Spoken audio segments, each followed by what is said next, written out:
ñu raxas loxo yi te takk masque yi soo ko amul mën nga utiliser mouchoir ñu moytu mbedd mi ak xeetu ndaje yi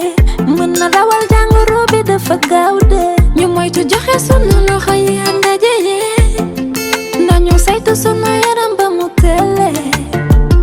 ñu moytu corona feebar bu bon bi dafa dugg sama réew corona yegsi na feebar bu bon bi dafa dugg sama réew corona ñu dajaxal na ñëw feebar bu bon bi dafa dugg sama réew corona yegsi na feebar bu bon bi dafa dugg sama réew corona ñu dajaxal na ñëw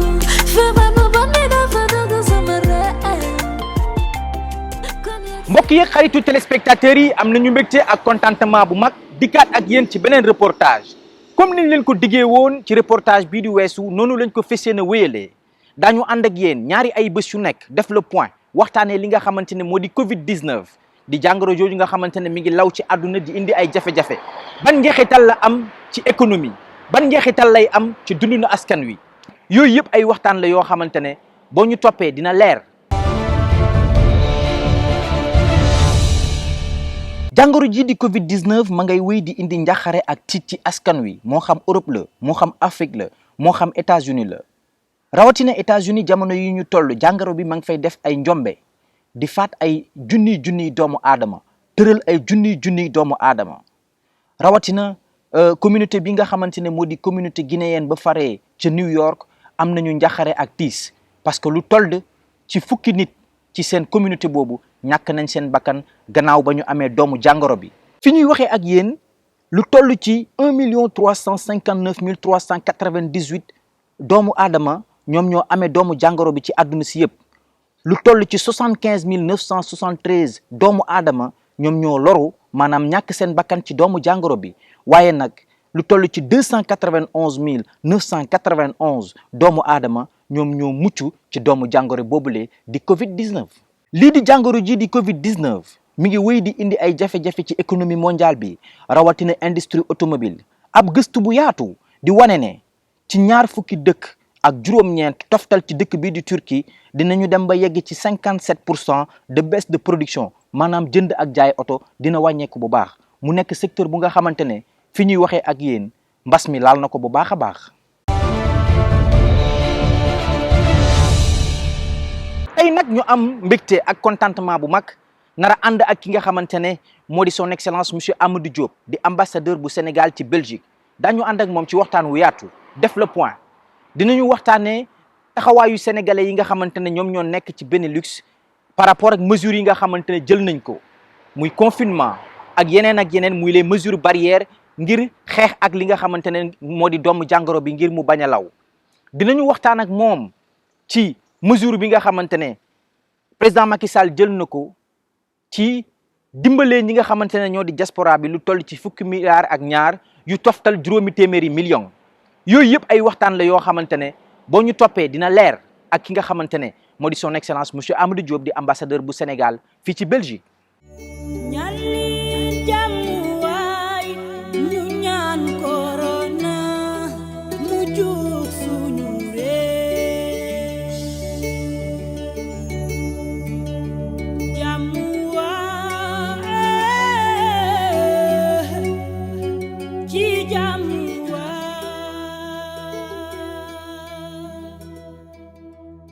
jërëjëf ci ñëw bi nga ñëw boo xamee ne ñëw bu rafet la ci contexte buñ ko waxee bu jafe moo tax loolu gën na wane sa mérite ndax ci contexte bi nga ñëw xalaat en tant que sénégalais patriote ñëw saafonte taseeg waa ambassade bi ak ambassadeur bi fi toog réewu Sénégal loolu cër bu rafet la te jox nga ma nag occasion fi mu ne ma mën a waxtaan ak askanu Sénégal bi nekk fii ci juridiction bi muy waa Belgique ak waa Luxembourg maa ngi nuyu ñëpp ci tur seen sant di leen massawu ndax ni nga ko waxee xew-xew jamono bi ci yëngu at virus bi yëngal àddina te ci biir loolu tamit occasion la bu ma nuyoo tamit ziyaare leen ñëpp encourager leen féliciter leen ci seen taxawaay ci seen respect des usages de la réglementation et des dispositions yu ñu tëral ci réew mi fii ci occasion événement boobu. élan de solidarité bi mi ngi juddoo tamit ci ñu bari ñu jóg ki ci jiitu ndax moom mooy président de l'association des Sénégalais de Belgique moo ëmb ñëpp dafa tëb def spontanément dans un sens patriotique ce devoir d'élan parce que comme ni ñu ko waxee at mesures yi ñu jël confinement yi dina am ñoo xamee ne seen fit dinañ am coono donc ñoom ñu jóg pour dimbali ñooñu ci coono yi donc tudd nga association des Sénégalais de Belgique tudd dinaa ci tudd ay daayira yoo xamee tamit daayira yi jóg nañu ñoom tamit bàyyiwuma benn daayira jóg nañu pour dimbali askan wi ñooñu nekk ci jafe-jafe yi dina am ñoo xamee nag tamit bu ma jox ak ñoom parce que toujours dañuy waxtaan ci ni muy doxalee bugguñu sax ma wax seen tur te ñi ngi def lu rëy di jàppale ci askan wi am na kenn koo xam ne sax xam naa du bëgguma tudd turam ma nga Charleroi Mbay Sarr la mi ngi dimbali te yàlla rek tax ak ñeneen ñu bare. Il faut le saluer ce devoir là mais il faut aussi l'accompagner ndax kat lu ñu wax ne lépp lu baax lu ñu war a def lépp lu war a taxaw askan wi loxo Sénégal te ñun ñooy fii loxo Sénégal ambassade bi munu cee jóg waru cee jóg ba looloo waral ñooñ ñëpp bi mu waxtaanee ak ñoom diisoog ñoom laa ne ala kulli al am na loo xam ne mënut a ñàkk am na mu ne lu mu néew ambassade bi dina ci dugal loxoom parce que loolu wareef la que ñu jàppale leen que ñu accompagner leen. président li mu doon def njëlbeen avant ci diaspora bi bii ci situation bi taxaw na ci taxawaay bi ba def annonce su 12,5 milliards def naa ne loolu cër bu rëy la yërmande ngi ci jàppale ngi ci responsabilité ngi ci wane ne daal askanu diaspora bi am na nu ñu taxawee et taxawaay boobu laaj na ñu jàppale leen donc loolu mooy li ñu annoncé ci montant bi il faut le saluer wante ni nga ma teg ne ma léegi noonu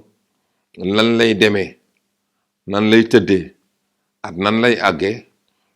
loolu yomb na ndax ni ñu ko waxee loo gis rek dafa am yoonam état dafa am yoon bu ma waxee état yi am na yoon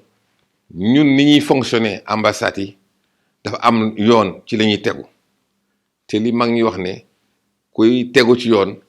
defe naa ne wàcc yoon mooy indi accident donc yoon wi lan la wane ñun ci ni ñuy fonctionner nee nañu président moom mooy déterminer politique extérieure du Sénégal moom mooy loolu la constitution bi jox buy définir la politique étrangère du Sénégal moom bu ko définir tamit am na koo xam ne moom lay jox teg ko ci loxoom pour mu doxal ko ci foofu la ñu xam ne le ministre des Affaires étrangères conduit la politique extérieure du Sénégal c'est le chef de la diplomatie ñun ñi ci topp nag toujours ci yoon wi ñun les ambassadeurs les consuls généraux ñun donc daal ñu ñuy tuddee la représentation diplomatique à l'extérieur ministre des Affaires étrangères daf ñuy jox instruction nañu lii la président bëgg doxal leen ko nii ak nii ak nii ba ci biir loolu ñu ngi xaar ñun ministre étrangère nu mu gën a gaawee loolu laay tuddee la tutelle ne ñu kat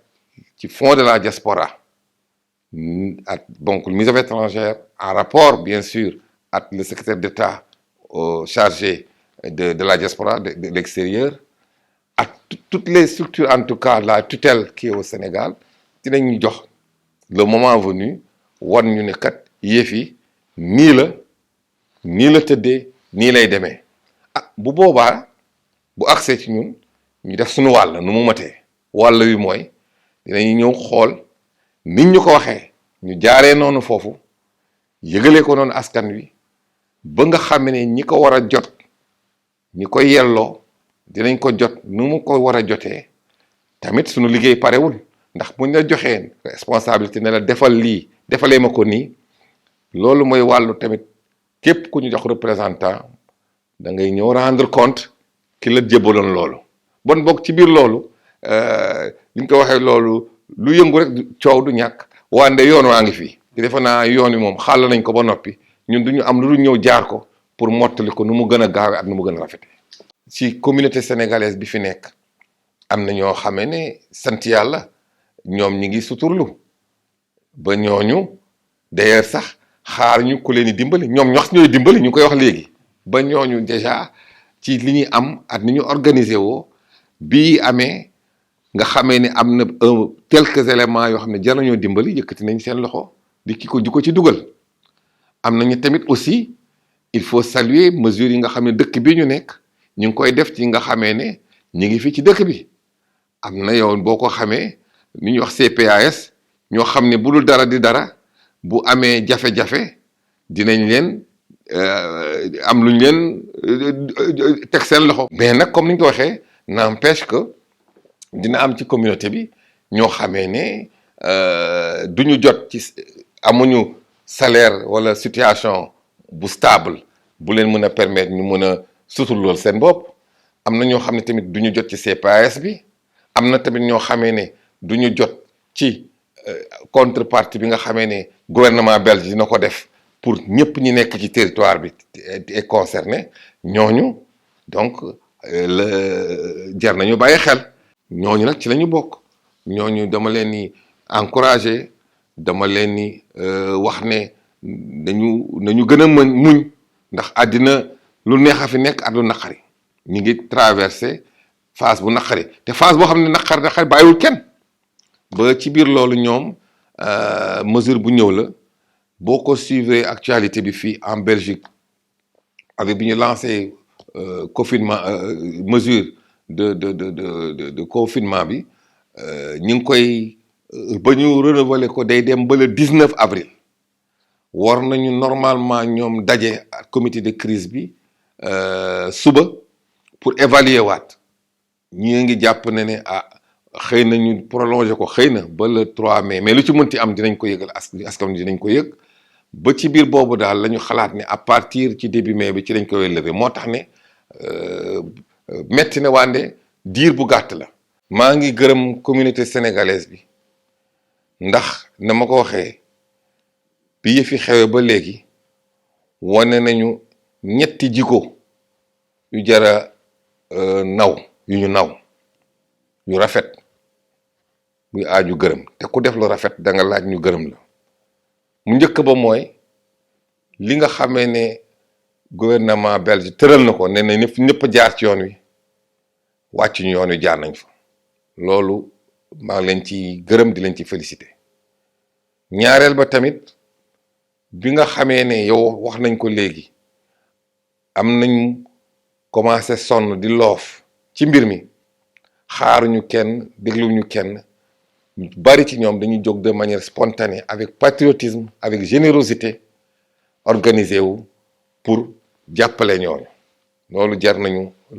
na ngërëm jar na sant donc occasion la ma rendre leen ci hommage gërëm leen ci sant leen ci am na nag ni nga ko waxee tamit war naa leen continuer di ñaax ndax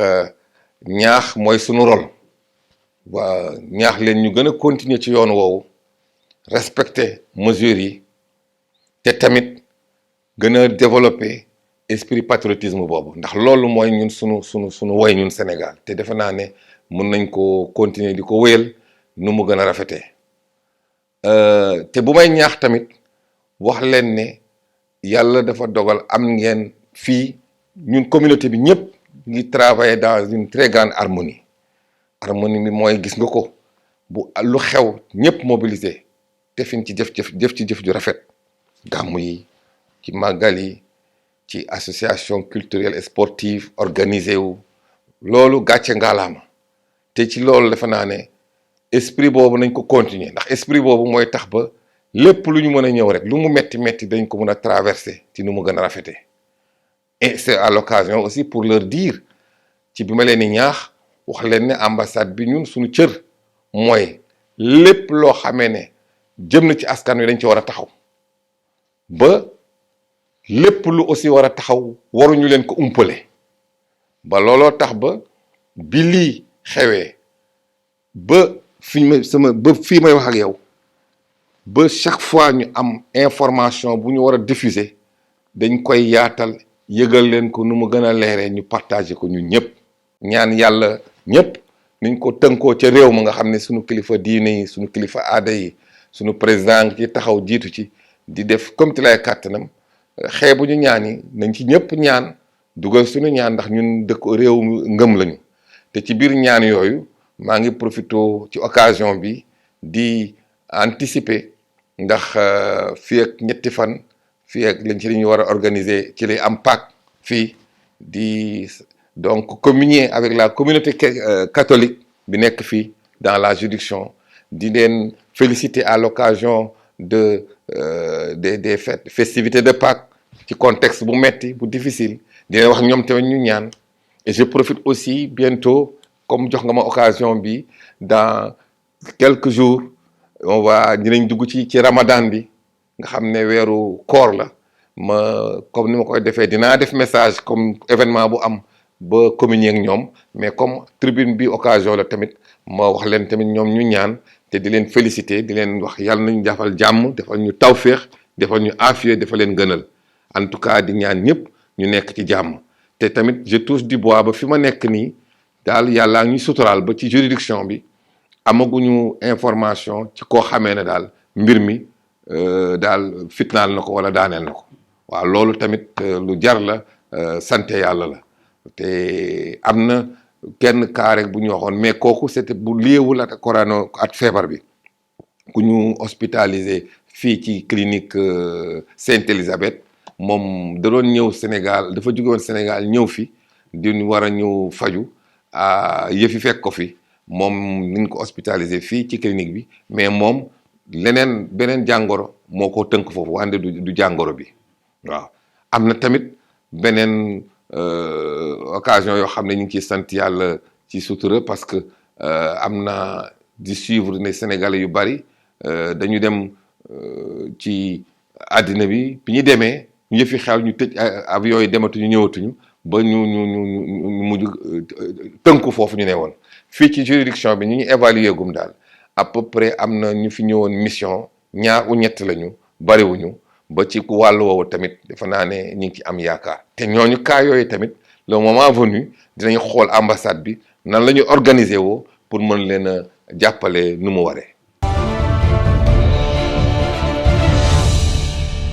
gannaaw kaddu yu am solo yooyu nga xamante ne son excellence monsieur Amadou Diop di ambassadeur bu Sénégal fi nga xamante ne moo di Belgique séq na ko ak ñun ñi ngi am mbégte ak contentement bu mag di ko rafetlu di rafetlu it élan de solidarité bi nga xamante ne juddu na dans la communauté sénégalaise de Belgique mu nekk loo xamante ne it du lu bees yàgg nañoo gis taxawaay bu am solo boo xamante ne association yi ak ñeneen ñu ni demee am nañ ko ci communauté sénégalaise bi son excellence rafetlu na ko bu baax a baax ci waxtaan wi ñu séq ak moom di sant di gërëm yéen ñi nga xamante ne yéen ñu doon topp ñu am mbégte nag vraiment di continuer li nga xamante ne moom moo di reportage yi di def jàngat ci jafe-jafe yi nga xamante ne Covid-19 mën na ko indi ci dundu ni askan wi ak njeexital li mu am ci wàllu économie comme ni ngeen ko gisee nii sama ginnaaw mesure de sécurité yi nga xamante ne les gestes barrières dañ ko renforcer à travers la Belgique gis ngeen tram bi ñu nekk nii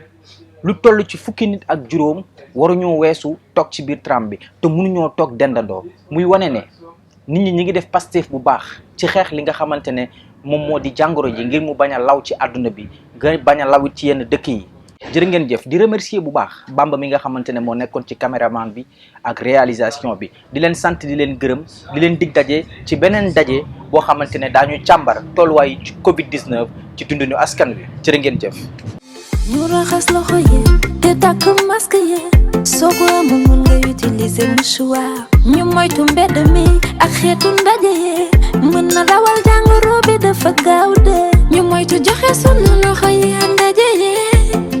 ndax ñu saytu sunu yaram ba mu tële ñu moytu corona